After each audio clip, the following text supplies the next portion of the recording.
So you and I are on this journey, and I hope that you take this journey seriously. The journey of becoming. Becoming is a process. Becoming is a deep desire that we all have. And that is why we actually get frustrated if we don't become anything, or the becoming does not materialize, or there are no signs of becoming.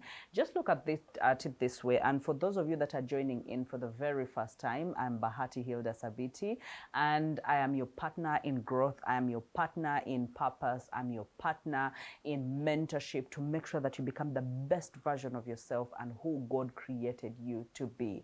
And if you have missed so many episodes and you've just started watching, make sure that you run to YouTube, tap in Bahati Hilda Sabiti, and make sure that you start on your journey of growth, of becoming, of expansion, of anointing, of walking in your mantle and carrying the torch that God gave you. All right.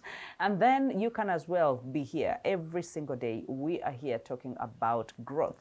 All right. So I want you to look at this. The scenario that came into my mind right now, I was talking about the journey of becoming and the signs of becoming. Recently, I was at in the camps, in the rhino camps, and I remember looking around. It was around lunchtime, and I was looking around, and in my heart, I'm like, I don't see any kind of smoke, because these people use firewood to cook. So I don't see any kind of smoke. I don't see any kind of, utensils, or people are seated, or they are eating, or there is any hope of eating. And this is not just one home. This is more than 100 homes that, it's too sunny out there, and like there's just no sign. And in my heart, I'm like, this is so pathetic. Not just pathetic, but this is quite painful that there are children in these homes that don't have a hope. Because I remember the hope that I used to have, even back then when I stayed in the village with my grandmother, the hope I would have is if I saw her light up a fire, there is a way it would light up my anticipation, because I knew then there was lunch to come. Then in the evening, she had particular times. I remember my grandmother had particular times. And in cattle keeping areas, when the cattle are about to come and they're lighting up a fire in the clar, and then they are lighting up a fire in the homes, and then all of a sudden, there's anticipation in the air that there's going to be food, that there's going to be an evening of families gathering around, there's going to be an evening of milking, there's going to be an evening of activity, taking the calves back into their clar, as in there's a lot that is happening. Now, for me, that gave me hope that, there's something that is going to come. Now, for most of us, take that analogy, apply it in your personal life, that you're hungry, but there is no fire. Like, you are not lighting up a fire, no one is lighting up a fire, and no one is coming to light up a fire inside of you. No one is coming to light up a fire for the kind of future that you want to actually happen. I remember I was writing this morning, and what I wrote, because every morning I take some minutes to write, and I was like, some of us anticipate a future that is so magical, not knowing that we have to be involved and participate in our own becoming. But here we are, we have hope that, our future is going to magically happen, and it is going to be as we have envisioned it, or it is going to be as we are longing. Some of us are just longing. Some of you are watching and you are just in the longing state. You have not even gotten to a time of envisioning, of drawing up your visions, putting them on a vision board, or writing them down, or putting a demand on yourself to be able to walk towards those dreams. You are still in the longing. I can give an example that I've usually given, and I think you've heard this if you followed me for a very long time, where one of my cousins used to say, I wish the bulb could turn into mandazi, into pancakes, because she is hungry. And by the way, the reason as to why she used to say that, now it reminds me, because I've never given you this full story, I used to just give you that part of the segment, is because in her home, her father, she was the only daughter, to her father, and a daughter that I have never seen a mother. I think this was just something that happened, that he got a daughter and the mother abandoned the daughter and the mother went on to live her life, you know. And so this girl grew up with the father, and all of a sudden the father is the kind, in that particular moment, she used to be the kind who was not that hardworking, that not pushing themselves, not doing so. He used to just stay at home. And so that means the girl was at the mercies of other people, neighbors, to give her food. So just imagine, and a 7-year-old, 9-year-old, 10-year-old, and she's looking at the bulb and wishing, I wish that bulb could turn into mandazi. The best she knew is it would turn into pancakes. And then she would do all the signals of, I would get my dress and I would put as many pancakes as possible and I would sit down and start eating and I would not give anyone. Now that was a longing that was created by lack. Now, so many of us, we have longings. Don't even get me started, because I've not even started on what we are going to talk about today. But I feel this is going to be useful to someone. So many of us, because of the so much lack, because of the trauma, because of the problems, because of what we are currently going through in our lives, it has stirred up a desire, not even a desire, because a desire is intentional, a longing. Now, that longing is the longing of, I wish one day I can drive. I wish one day I can build a house. Or I wish one day I can buy a land. Or I wish one day I can actually, if you're a minister, I wish one day I can build a church. I wish one day. So you are still in the longing and the wishful thinking, wishful thinking will never bring anything to manifestation if you never take a step to intentionally step into the journey of becoming, and be very intentional about the journey and say, you know what, the things that I want, let me put them down. Let me not even limit myself. If you've looked at a nice car and said that, you know what, one day I will drive that car, but what does it take for me to be able to get there? One day I will build that house. What does it take for me to get there? One day I will marry a woman of my dreams, a woman I love, and put it down. What will it take? One day I am going to have children of my own. And you don't just remain at being in the fantasy and wishful thinking and just knowing that, by the way, I have to be wise and knowledgeable and sane and honest to know that children do not come out of just the blue. No, I have to be able to take care of how to get those children, but still I have to know that children come with pamper bills, children come with milk bills, children come with hospital bills, children come with antenatal, children come with, you know, all those things. And you do not, because what fantasy does is it just illuminates the only part of the achievement or the milestone or the happiness of having something. It does not illuminate the surrounding of what it entails to actually have that particular thing. Oh, that one day I will also be walking down the aisle. Did you know that there is a bill of a cake, there is a bill to a gown, there is a bill to everything? Or you're just fantasizing so that you write a whole budget and then you leave everything pending, and then you start sending out budgets to people, and everyone has their own problems. They have their own, even if they are not problems, by the way, they are on the journey of becoming. And guess what they have said? I'm going to say no to certain things. I'm not going to just spend anyhow. If you decide that you are going to marry, you sit down and say, I am actually going to marry, then you should be able to know that this is what I have and this is where I'm going to start and this is what I am going to do. Yeah, that is how I end up teaching people bad manners of being deliberately selfish. But it's okay. Like, someone decides and say they want to throw a party. You want to throw a party and you want to ask for money? No, don't just envision and fantasize about the good moments of the party. Oh, people will be drinking and people will be having fun and people will be dancing. Think about it. The PA system costs money. The cake costs money. The drinks cost money. The food costs money, as in everything costs money. So quick thinking and just picking parts of your life that you think you want to fantasize about and think about and have wishful thinking and flip the coin and know that for everything on this world, it always has a flip side. Okay, so for every good party, for every good event, there is always debts, there is always pulling ropes, there is always not not enough finances. There is always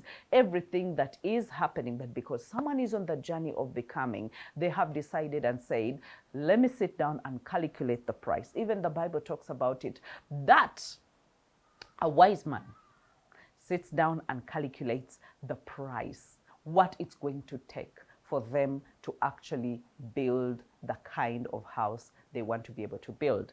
All right, so this brings me back to what we are going to talk about. When you calculate the price of building that house, of achieving that life, and you know that the price is mentorship, the cost is going to be, today I took a video, and this video I was sweating very early in the morning, and we were doing, exercises. It was a workout, and I do this every single weekday. That is Monday to Friday, 1 hour a day. And I was sweating, and I took a video and I said, this is the cost of becoming. By the time that I get out of bed, sometimes I don't want to get out of bed. But as I was working out today, I actually put in extra work. I remember he was telling me to do a particular kind of workout, and it was quite hard. And the instructor was telling me, you're doing this 100 times. And I was like, coach, 100 times? And he was like, yes, 100 times. And I remember the only way, I was like, if I fixate on the hardness of this exercise and this workout, I am actually not going to do it, because I'm going to have all sorts of excuses. At first I told him, coach, I don't want to jump a lot because, my weight, I want to first shed a little bit of weight. And he was like, but jumping is the one that is going to actually get your weight down. And I'm like, oh God, okay. So now, let's jump. But whenever there is a bit of jumping, and this I told to my mentorship guys, I told them that, what, while coach is ahead of me, and here I am, and Mr. Sabiti is right here beside me. And in the holidays, we even have our children join in the morning workouts. And while the coach is doing, every segment of the workout that he has given to us, if he is facing the other side, believe me, I am cheating. Like I am cheating. That is how hard becoming is. That is why I'm not saying that I am the most perfect person, or I have arrived, and I'm also on the journey of becoming, becoming. So while I was doing these exercises, that workout this morning, I was like, what? I'm not going to think about this workout. I'm not going to think about the pain I am feeling right now in my knees. I'm not going to think about the weight that I am carrying. I'm not going to think about, I'm going to be positive about this. And guess what? I'm going to give myself a challenge, because it's been a long while ever since I actually tucked in, and I felt like, yeah, I'm properly tucked in and I feel so nice. So I kept thinking that, what, I've given myself a target, and I'm like, on this date, that is like the 27th, I want to be able to walk into the room. It's going to, it's going to be an activation. So I am going to tuck in, I'm going to have my belt on, and guess what? I am going to be a bit better. I'm going to be trimmed. I'm going to be, because I'm still on the journey of losing weight, of firming up my body and all those things. And I'm like, what? So while I was working out, I was thinking about that. Me walking into the room, me feeling trimmed, me feeling like I am, my body is solid, me feeling like, and I was like, what? It is worth the input right now. And so I said no to every kind of distraction. I said no to the extent, even when Mr. Sabiti was, he has a funny way of making all those comments while we are working out, and and he will tell you, oh, Chikubiye, today, all those things. And half the time he's making all those jokes, and if you start laughing, you get off track. If you start laughing, you have to stand, because you cannot laugh and work out at the same time. So for me, it is very hard. So sometimes I tell him, please, for the mercy of God, please, today don't make a lot more jokes. But he will make them. Even when he was making them today, I just looked ahead and I was like, what? I'm envisioning myself working on those global stages, working on those, whatever it is that I am planning to do ahead, and I have the kind of body that I envision to have. I don't have a bad one, but I want to be able to feel, to get to the better weight that I want to get onto. So you realize that I fixed my mind onto the kind of picture, and guess what? I did all the 100. And I felt I even had the guts to go on. Okay, so I said no to distractions. The power of saying no. Because once you say yes to becoming, the journey of becoming, and you start on the journey of becoming, so many things are going to come and they're going to want to distract you. But you don't become who you are meant to be by saying yes to everything. You become by learning when and what to say no to. Every no is a boundary. Every no is a seed of focus. Every no is an act of self-respect and spiritual alignment. I hope we can have that sink in our minds, that you don't become who you are meant to become by saying yes to everything. By saying yes to every food, by saying yes to every invitation, by saying yes to every relationship, by saying yes to every, as in there are so many things that come and they demand our yes to friends, you know, to ministry. Ministry is good, but it's not everything that we must say yes to. You know, it's not every charity that we must say yes to. It's not every weakness and every numbness that we must be able to say yes to. We must be able to learn and understand what to say no to. Every no is a boundary. Every no is a focus, a seed of focus, and every no is an act of self-respect. I hope that you can understand that. Okay, so most of the times this is what we usually think, that you know, all I need is desire. Yes, the desire is good because it gets you started, but do you know what keeps you going? The discipline. That discipline begins with the decision that, you know what, I have decided I'm going to be a disciplined eater. I have decided I'm going to be a disciplined sleeper. Yes, I have decided I'm going to be a disciplined employee. I have decided I'm going to be a disciplined employer. I have decided I am going to be a disciplined minister. It's a decision that you make, especially the decision to say no, because we know what to say yes to, but the decision to say no. And in scripture, that is Titus 2:12, it teaches and says that, you know, it teaches us to say no to ungodliness and worldly passions and to live self-controlled, upright, and godly lives. I hope that you can be able to go back and read and know that this, I mean, the saying no has not just started in this generation. Saying no has lived long before we even lived, long before we were woven together in our sacred places, long before we were conceived. Why did Adam and Eve fail in the Garden of Eden? The thing was very simple, what to say no to. They were already in the garden. Adam had been made. Eve was, was made out of Adam's rib. And all of a sudden, she failed to say no to the serpent. Just imagine if she just said no. And not just a simple no. Whenever I'm speaking to teenagers and in schools, I usually have a way of telling them that your no should be bold, and it should be in capital letters, and it should be with a sense of urgency, and it doesn't have to have an explanation. Because the moment, what did Eve do? She started explaining, you know, God, but, you know, my sons have a way of saying but, both of them, Asahel and Ariel. Every time you're telling them to do something, it's either go to bed, and they're like, but, I was still watching cartoon, or I was still watching something, or I was still playing outside, or I was still, whether it's going to the bathroom to take a shower, you know, but, I was finishing up this, and I'm like, guys, I usually tell them, I'm not negotiating. I am not negotiating. So I'm not just asking you so that you can tell me your buts. No. I am telling you, and my word is final, go to the bathroom. I am telling you, get to your bedroom. And these days, when it comes to bed, now they have learned. Even if Asahel slept at around, or he had a nap at around 6 p.m., and he woke up maybe, or 30 minutes later, or an hour later, if 8 p.m. they are supposed to be in bed, I say, go to bed once, and they all enter their beds and cover themselves. No negotiation.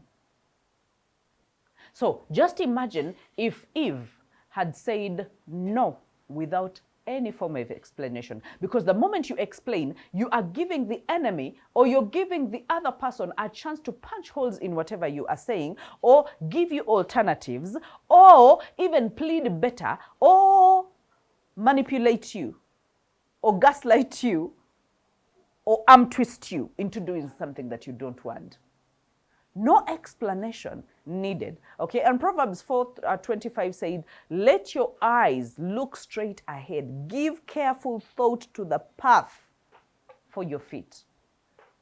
Look straight ahead. That means you are focused. Focus means you are ignoring certain things. Clearly, you know, side by side there are things, but I am laser focused on this journey, and this is where I want to head. This is where I want to go. So many of us, we fail at this because we are living all these things. We don't have non-negotiables. We're still negotiating with a lot of things. You're negotiating with this one. I mean, you want to eat clean, but you're still negotiating your way, and you're like, but you know what, today alone, you know, and then, you know, this and this. You are negotiating on saving a lot more money, but you see a bag that you don't need. Clearly, your mind tells you we don't need it. Part of you is excited, you want to grab it, because you have spending issues. And part of you is telling you, no, it is giving you the red signs and saying, no, we actually don't need that. And guess what? We give in to the part that is screaming, and we actually end up buying it. And yet we said we are saving this amount of money by the end of this year. Just imagine. So who keeps betraying? That means the worst betrayer of our lives is actually ourselves, with our self-sabotaging tendencies. And what way to self-sabotage? The best way to self-sabotage is not to say the no that you are supposed to say to that particular thing that you want to say and no to. Okay? So there are so many false yeses that derail our becoming. So many yeses that derail our becoming. And these are the dangerous ones. Some of us are saying yes to people pleasing. Yeah, because, I mean, we know it for a fact that we are supposed to say no, but because we want to please someone, but because of the bandwagon, but because what will people say and all that, we want to please people. So we end up, oh, you know what, you know, let me give her this money. You decided you wanted to save. But now, no, you've decided that you no longer want to save. You want to be able to people please. You decided that you're going home for a nap. All of a sudden, someone is calling you, Chikubidewa, and they are telling you that, you know what, Kakati, you know, this happening place. Instead of saying, no, you know what, I was actually heading home to sleep. And sometimes when you explain and people are like, but is he sleeping? You will sleep when you're dead. You know, you will sleep in your grave. This is time. You have one life like this. Have fun and stuff like that. And all of a sudden, because you want to people please, you're like, oh my God. And you're like, you know what, let me go. And by the you get there, you're dragging, because this is not where you're supposed to be. You are people pleasing. Yeah, you are people pleasing. And sometimes we say yes to distractions disguised as opportunities. Distractions disguised as opportunities. How many times have you said yes? Have you said yes? I was reading, and I think I said it in some episode, I was reading about, I don't know how true that is, but apparently she's a parliamentarian, and she got to get out of the parliament with a lot of debts, and without her husband, without her family, and without, you know, because when an affair comes to you, it feels like an opportunity. When an affair, I know of so many people that affair comes to you, if it's a woman, it comes to you in form of there is going to be financial help, there is going to be, you know, and whatever it is that you have to gain from that. It is disguising as an opportunity, but it is something that has come to destroy your home, destroy your children. They will never believe in marriage. They will never believe in relationships. They will never believe in love. All because there is a distraction that came disguised as an opportunity. It can even be a job. When someone says, you know what, I'm giving you this job, people are being given jobs with strings attached. And because it looks like an opportunity, you are taking the job, but the job is a bait. There is a string attached to it, and the string that is going to actually end up causing you tears, causing you regrets. Yesterday we were doing a show together with Tim, and we were talking about the decisions that are we building regrets, or are we building celebration? What decisions are you making? Can you think about what you're thinking? Can you think about what you are deciding? And this is what part of it. Saying yes to toxic relationships. Yeah. Some of us are like, if I knew it was toxic, I would not say yes to. But okay, so you were in that relationship and you got to know that it is toxic. Why didn't you get out of it?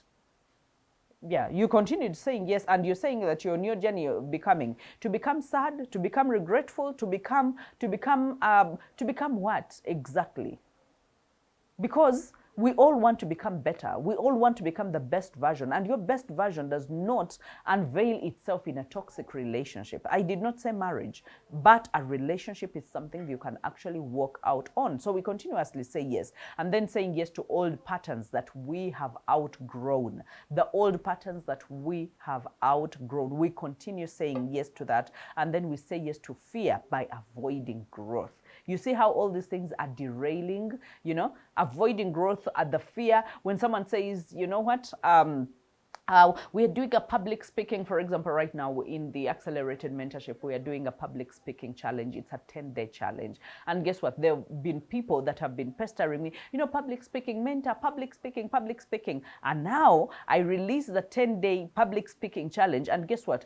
The same people that were demanding for public speaking, and they're like, oh, but you know what, but, and I'm like, yes, you will keep giving yourself excuses, giving into fear, to avoid growth. Because the moment you use the prompts that I am giving, and you shoot a video, and tomorrow you shoot another video, and by day 10, clearly you have come out of your shell. By day 10, there is a fragment of fear that has been taken off your life. By day 10, you can clearly see, because the public speaking challenge is about positioning our brands. It's about telling our story. It's about speaking to our audience. It's about, it's cultivating who we are and who we want to transform and what kind of value we can give to them. That means it's actually benefiting. So you see, some of us we pretend we want something, but when it comes now, the fear holds us back from it. All right? And Galatians 1:10 says that I'm now trying to win the approval of human beings or God. Am I now trying to win? Am I now trying to win the approval of people or just God? So many of us, the best approval you can win is from God. It's from God. When He endorses you, and He has already endorsed you. Some of you are anointed. Some of you are called. Some of you are bigger than you think. But because you're still seated in your fear and because you're seated in your people pleasing, you are not moving an inch. Matthew 5:37 says that let your yes be yes and let your no be no. There is no in between. Even God says, if you are lukewarm and if you are, you are a bit cold, I will spit you out of my mouth. I need people that have made up their minds. I don't need people that are just neutral, nampa wengwa, and they're like, whenever we see an opportunity this side, we will swing this side, and then when I see an opportunity this side, then I will swing that side. You are an opportunist. That means you have not made a decision. When you make your decision and say, this is a straight no, let it be a no, in capital letters, in bold. Yeah, if you want to attach italics, make sure that it is italics and make sure that it is emphasized and underlined and highlighted.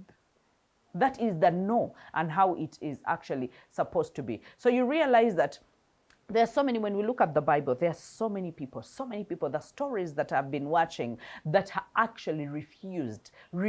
They said no to certain things and they ended up actually very, very successful. Let's just take an example of Jesus. Jesus said no to the multitudes, the crowds that were demanding to go where his father didn't lead him. As they were saying, you know what, let's crown him the king. Let's do this. He ran away. He ran away. He didn't allow them to crown him the king because he knew that is a worldly title. I'm actually the child of God. I am a son to the Most High God. While the crowd wanted him to lead him a different way, you are the Messiah. You are the king that has come. Let's crown you the king. All he did was run away. He said no and said, no, I'm not doing this. So if you're looking for that, that is in Luke 4:42. All right, let's look at Nehemiah. I love the example of Nehemiah because I've talked about it and taught about it for a very long time.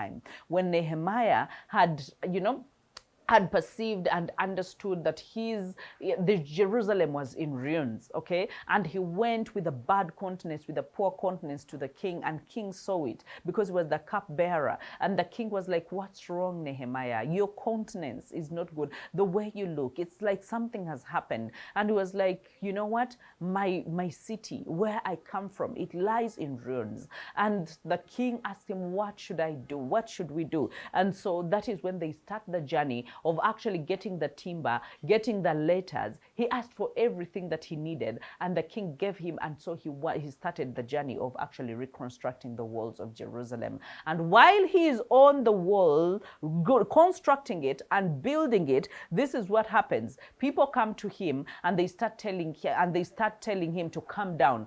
Come down, because they had actually they started backbiting and all that has not just started in this generation. It started then, because they went to the king and told him that, Nehemiah, wants to be the king, he wants to rule, he wants to be the governor and stuff like that. And so now they are writing a letter to him. They come to him and they're like, come down so that we will talk about these things, because this is what we are hearing. Just imagine, people are bringing gossip and they're bringing rumor monger, and they're telling you to come down from the mission, the cupbearer, from the kingdom, from the palace. You decided to ask the favor from the king. The king granted the favor. You got the wood, you got the letters, you got the support. You are now building the wall. And there are some, I will call them fools for a better of a lack word. There are some fools that think it's good for you to come down from your mission and explain to them how you wanted to be a governor, and yet it has never even crossed your thought.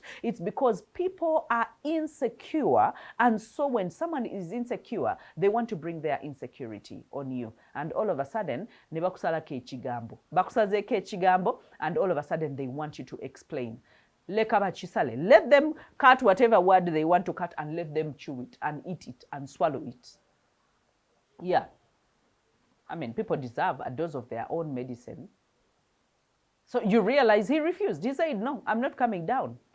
Not even if you send other people, even if you send whoever, I don't mind. I am not coming down. This is a mission, a God-ordained mission. I felt a burden on my heart. No one called me to come and build these ruins or build the walls, but I am actually building. And remember, by then, they were building while holding the bricks in one hand and holding a sword in another hand.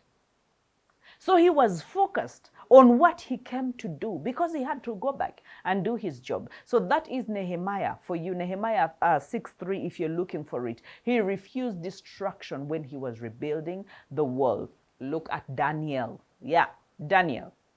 He said no to defilement with king's food, and said, no, we are not going to eat that food. We will eat beans, we will eat, that is why they call it Daniel fast. We will eat food, but we are not going to spoil ourselves with the meat and the wines and the celebrations of the palace and everything. Our hearts are downcast. They are downcast because of our cities, because of our people, because our cities lie in ruins, because our people have been taken in captivity, because there is nothing to celebrate about. We are calling upon God. We are taking the 21 days of fasting and doing a Daniel fast and, just eating the beans and the veggies and, all that. We are not going to spoil ourselves.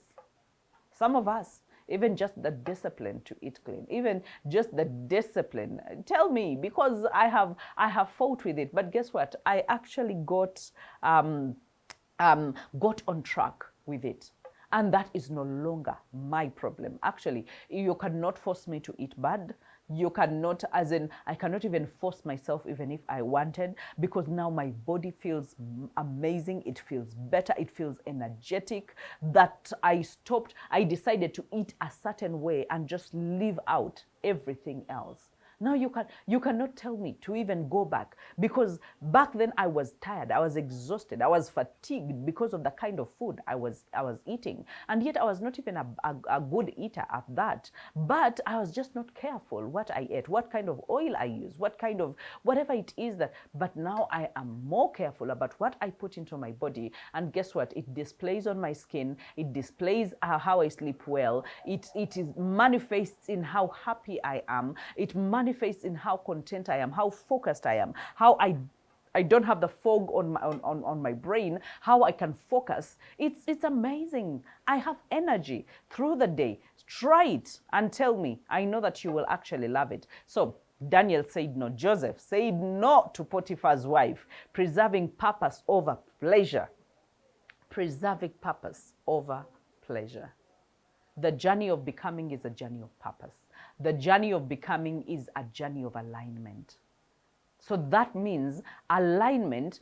In order to be aligned, you must get out of misalignment. And what has kept us in misalignment most of the times is saying yes to everything that is coming. We have to get to a time and say no. Yes, you are a woman. Yes, I'm a man. I mean, I would have wanted you, but no. Even if you try, even if you pull me, I will leave you with my shirt. That is saying no in capitals, in bold, in italics, underlined and highlighted. Tell me what better no. So I want you to check in your life. What are the things that you must say no to? Some of you, you have opened doors to the enemy. Some of you, you have made covenants with the enemy. Some of you, it's not even the enemy, but you have made covenants with procrastination, with laziness, with distractions. It's like you cannot just exist without distractions, and it is killing you. It is derailing your purpose. It is derailing your becoming, but you're still holding on to it for dear life. Like an example I gave some time back and said, you're a child and you're holding on to a knife and they're giving you a sweet or an apple or a fruit or whatever it is, but you're holding on to a knife.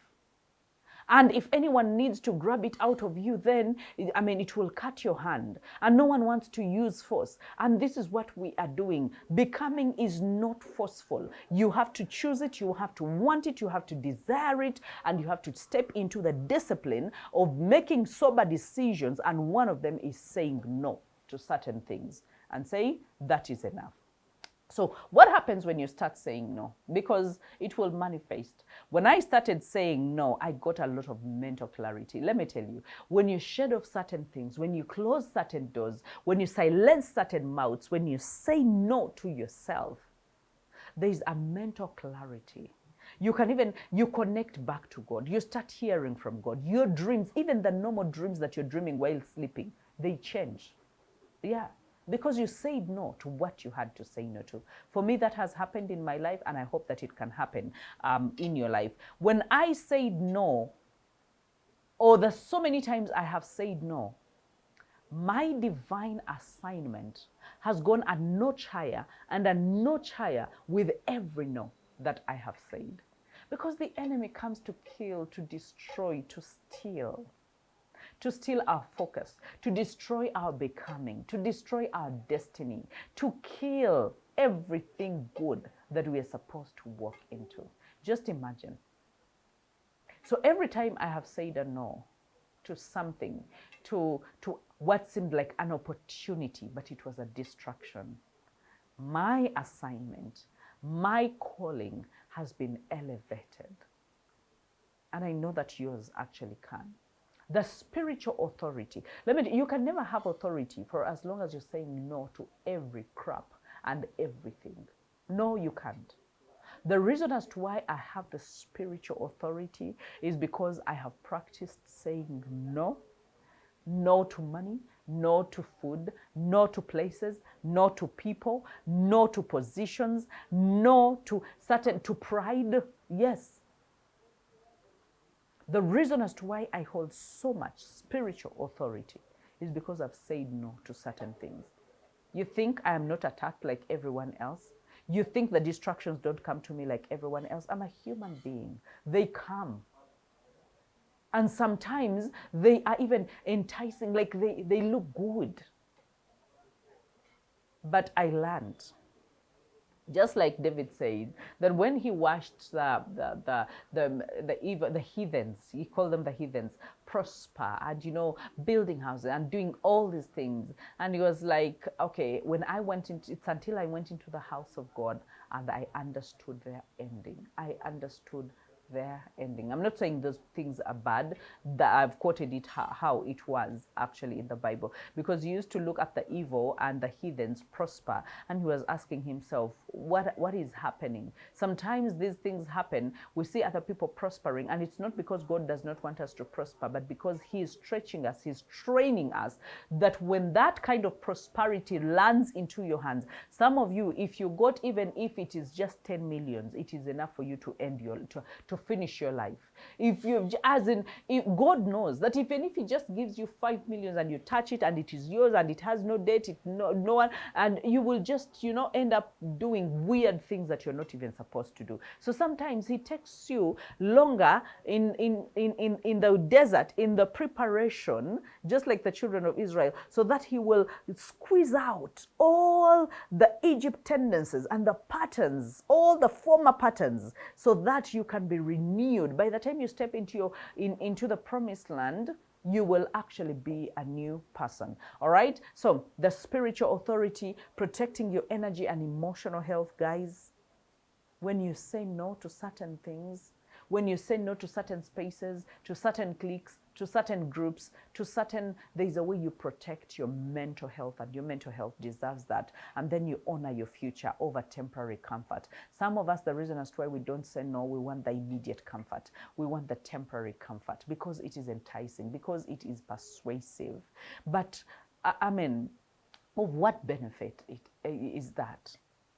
To eat the whole world and lose your soul. To get the temporary comfort and lose your future and lose your destiny. All right? Ecclesiastes 3:6 says that a time to keep and a time to throw away, you know, there's a time for everything. So that means get in tune and understand, what time am I in? Is it time for me to hide myself under the mighty arm of God? Is it time for me to say God? Is it time for me to say no to this? Is it time for me, as in, because if you understand the timings, then you can know that not everything is supposed to be everywhere at every time, or supposed to be taken, or supposed to be done.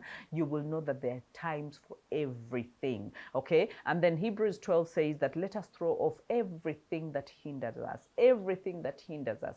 By the time you throw it off, that means you've said no to it. You've said, you know what? No, I don't think I will need to go forward with this. I need this habit in my life. I don't think I need this kind of pride in my life.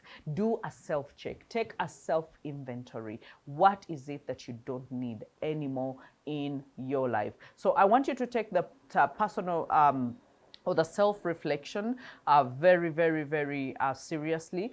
And I mean, take time and look at your personal story. What is it that you have to say? What are those things that you've said no to in the past? What is it that you have to say no to right now? Okay, so that you can become that person that you want to be able to get. Where in your life have you been tolerating something that is delaying your becoming? Where in your life have you been tolerating something that is delaying and derailing your becoming? Okay, and just a short while as we talk about, I just want to give you a very brief framework for you to be able to sieve things through.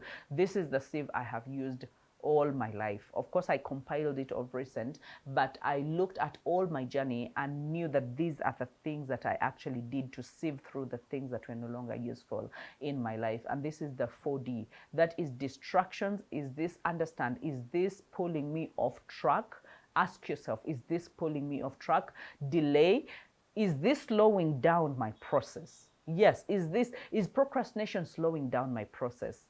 Is people pleasing pulling me down off the track? Okay, so we have distraction, we have delay, and number 3, we have defilement. Is this compromising my values? Is taking corruption compromising my values? Is having an affair compromising my values? Is whatever it is, I need you to be able to look at that and detour. Is this leading me away from my destiny? I know that life has a way of throwing the detours to us, but sometimes we create those detours by saying yes to things that we are not supposed to say yes to, and not saying enough no's. Okay, so the 4D framework is distraction, delay, defilement, detour. Ask yourself, are these things leading you to where you want to actually get. 1 Corinthians 10, and we are ending with that. We're about to close. 10:23 says, not everything is beneficial. Not everything is beneficial. Not all food is good food. Not all people are good people. Not all people are good business partners. Not as in the day you discover that, the day you agree to that, is the day you start choosing what parts of your life. And the journey of becoming is about choosing what we want to build our life with. We build with intention. We build with concentration, with focus. We build with presence. Okay, you have to be present in your life. And then we build with honesty. We have to be very honest with ourselves about what is failing us and why we actually have taken too long where we are. Okay, so not everything is beneficial. So I'm encouraging you, okay? Your yes carries power. Your yes is prophetic because it builds the kind of life you envision in your life. But I will tell you, your no will always protect you.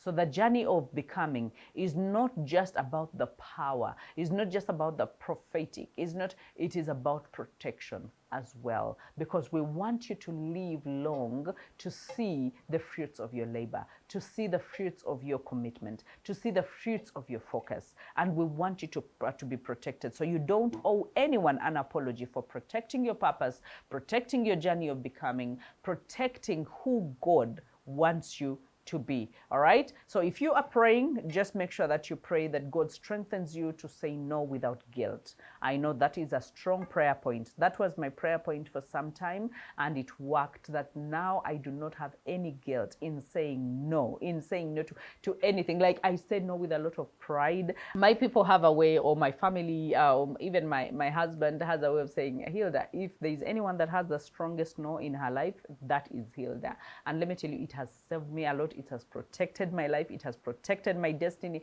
It has protected my calling. It has protected my anointing. It has protected my family. Oh my God, I don't know how to say it, but it has protected me. So number 2 prayer point is clarity to discern divine assignment. Clarity to discern divine assignment. And number 3, courage to walk away from what no longer serves your calling.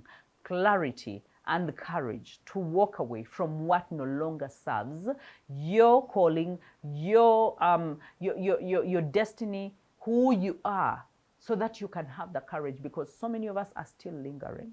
We are lingering around. We are moving around. We know this is not beneficial. We know this is not helping us, but we are still lingering around, and it's not helping you. It's not helping anyone. So I need you to declare over your life in Isaiah 30:21, whether you turn to the right or to the left, your ears will hear a voice behind you saying, this is the way, walk in it. Isaiah 30:21, whether you turn to your right or you turn to your left, your ears will hear a voice behind you saying, this is the way, walk in it. That means there is going to be discernment in your life.